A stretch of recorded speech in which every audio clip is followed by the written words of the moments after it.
my gosh, my hair. This hair is so bad. Hello folks, and happy day against homophobia, biphobia, and transphobia. Today, I hope you feel represented, I hope you feel celebrated, and I hope you feel proud to be who you are.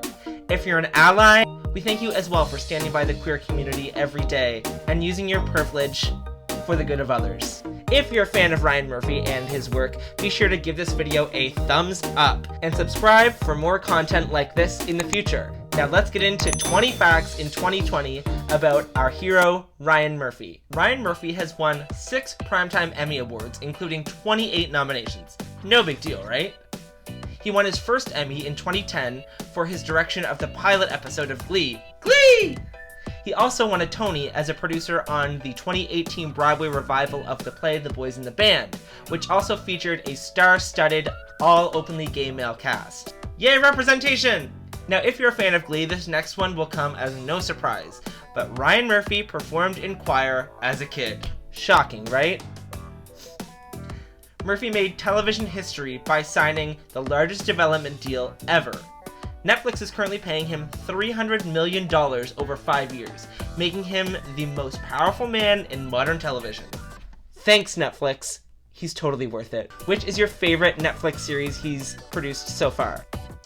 Now, Ryan grew up in a traditional Irish Catholic family, and after coming out as gay, he went to therapy. The therapist told him that there was nothing wrong with Ryan except for that he was too precious for his own good.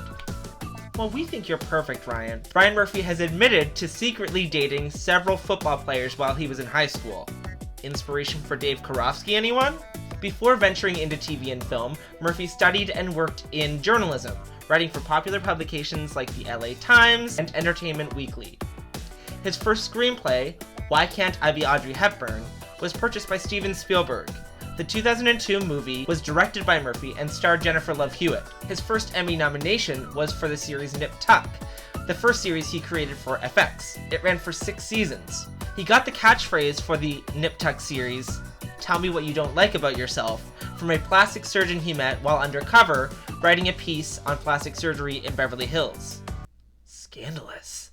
In 2017, Ryan Murphy created the HALF Initiative, an initiative to increase the use of women and minorities behind the camera. In no time, his production company, Ryan Murphy Television, consisted of 60% female directors, many of whom also belong to other minority groups. His company has also made it their mission to support up-and-coming female and minority production staff by running a mentorship program and award program for aspiring filmmakers. He has received the Award of Inspiration from AMFAR, an association for AIDS research, for his contributions to the LGBTQ+ community. Way to go, Ryan! Murphy is known to use inspiration from his own life and the lives of his collaborators in his works. For example, the main character in his 2019 Netflix series, The Politician, starring my best friend Ben Platt, is named Peyton, after a friend and fellow series director, Gwyneth Porter Peyton. In his latest Netflix miniseries, Hollywood, which, have you binged yet, by the way? I've seen it 1.5 times already, and it only came out this month. Now, in this series, the character Raymond Ainsley is described as being half Filipino, just as the actor who portrays him, another best friend of mine, coincidentally, Darren Criss, who's also half Filipino. This trait is also shared by Darren's character in Ryan Murphy's second season of American Crime Story, The Assassination of Gianni Versace. Seeing a bit of a theme here? We love it! In his NBC series, The New Normal, which sadly only ran for 1 season, it's centered around a young male gay couple going through the process of having a child via surrogate. He named these 2 men Brian and David, after him and his own husband, David. Ryan Murphy has 2 children, which were born via surrogate, which was the inspiration for The New Normal. Murphy has a tendency to have repeat collaborators in his career. Several of his projects have been co-created and co-produced by longtime collaborators Brad Falchuk and Ian Brennan. He's also known to reuse cast members from project to project, like GLEE alumni Darren Criss and Leah Michelle, Jim Parsons, Jonathan Groff, Gwyneth Paltrow, and Jessica Lange, just to name a few. Who are some of your favorite Ryan Murphy cast repeats?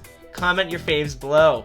It's no secret that Murphy is a major supporter of LGBTQ+ artists, using them on screen and off. His FX series Pose centers around the queer ballroom scene of New York in the 1980s.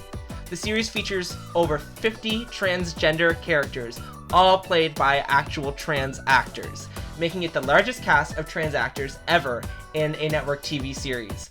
Way to go! Now, his championing of trans artists doesn't stop there. Murphy has also worked extensively on Pose with writer and director Janet Mock, who collaborated with him on the series, making her the first trans woman of color to be on the writing team for a TV series. Also, Murphy asked her to direct an episode, making her the first trans woman of color to direct for television. That's a big deal. Good for you, Janet. Before Pose premiered, Ryan Murphy announced that he would be donating all the proceeds from the series to LGBTQ+ organizations. He told Variety magazine that the thing that struck me in talking to so many of them was how much they've struggled, how under attack they feel, and how many of them find it difficult getting healthcare and finding jobs. I just decided that I need to do more than just making a show for this community. I want to reach out and help this community. Well, that you have certainly done, Ryan. We so appreciate you and all of the work you have done for the LGBTQ+ community, bringing queer artists and characters to the mainstream and immeasurably increasing queer representation in mainstream media. Thanks for tuning in for my 20 facts in 2020 about Ryan Murphy. Now, if you have watched his recent Hollywood series, you'll know that it's an interweaving of actual Hollywood history and some fictional embellishments, I guess we'll call them. Are you interested to know what's fact and what's fiction? I have been doing some research, rewatching the series, and am planning a video in the very near future breaking down what's real and what was added into the history of Hollywood, including a lot of queer history. So, if you're interested to know about that, be sure to subscribe and hit the bell to get notified when I post that video.